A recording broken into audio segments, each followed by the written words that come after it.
Bonjour à tous, nous allons au cours de ce chapitre développer trois parties. Les spectres UV visibles, les spectres IR et les spectres RMN.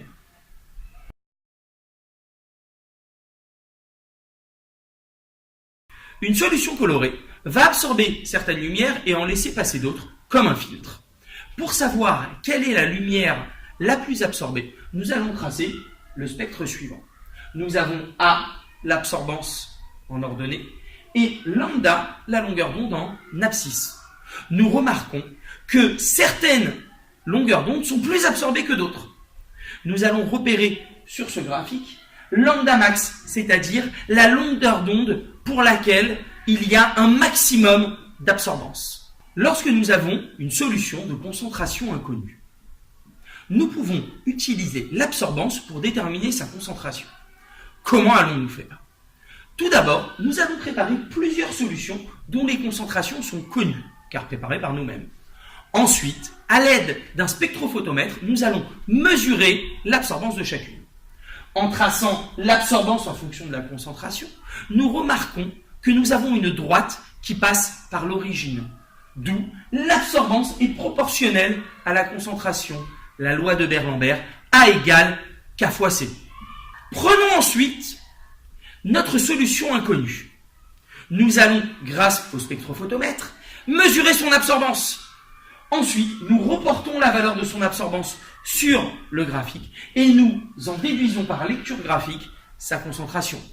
Nous pouvons également utiliser la formule A égale K fois C, la loi de Beer-Lambert, pour déterminer la concentration.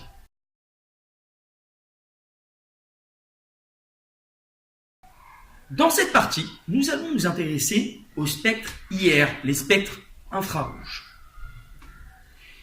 Nous allons avoir des graphiques tels que ceci, avec en ordonnée la transmittance, qui est exprimée en pourcentage, et en abscisse le nombre d'ondes, sigma, c'est l'inverse de la longueur d'onde, qui est exprimée en centimètres-1. Vous remarquerez que l'échelle n'est pas toujours linéaire, et qu'au lieu d'aller de la gauche vers la droite, elle va de la droite vers la gauche.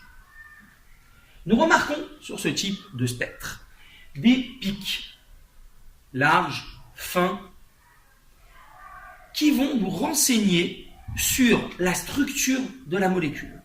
Nous avons des tableaux tels que celui-ci qui nous indiquent le nombre d'ondes en fonction du type de liaison présente dans la molécule. En analysant un spectre IR, nous pouvons donc déterminer à quelle famille la molécule appartient-elle, si c'est un alcool, si c'est un aldéhyde, un acide carboxylique, un amine, etc.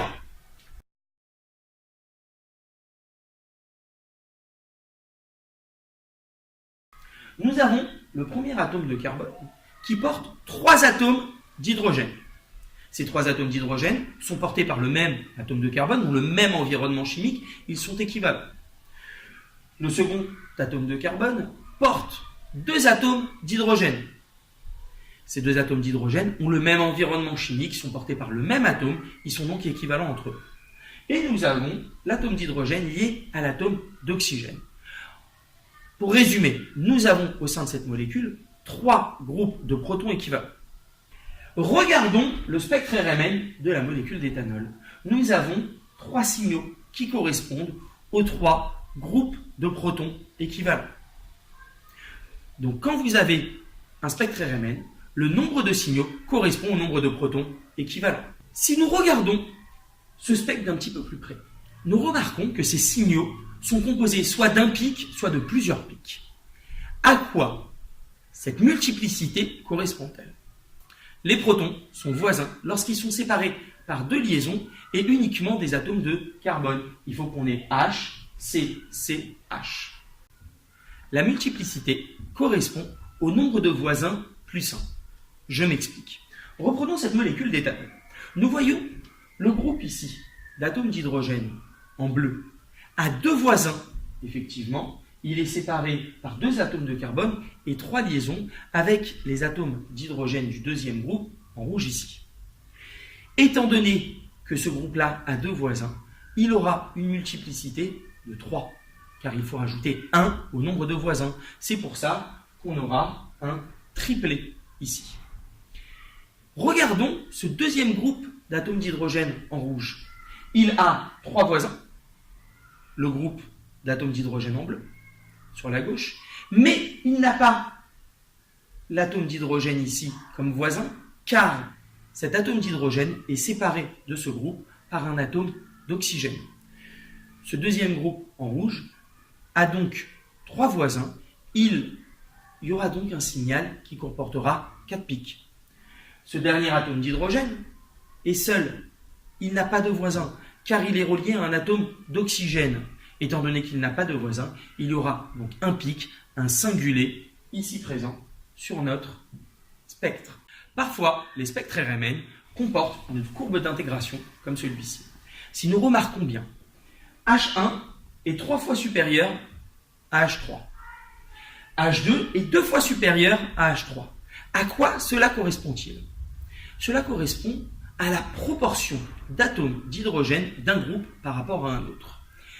H1, ici présent, est dû au CH3 de cette molécule d'éthanol. H3, ici présent, est dû à l'atome d'hydrogène relié à l'atome d'oxygène de cette molécule d'éthanol. Ici, nous avons 3 atomes d'hydrogène, alors qu'ici, nous n'en avons qu'un seul. Donc, H1 sera 3 fois plus grand que H3. De la même manière, H2 est dû au CH2 et 2 fois supérieur au OH, qui est dû uniquement à H. Pour finir avec les spectres RMN, nous pouvons également utiliser la valeur des signaux.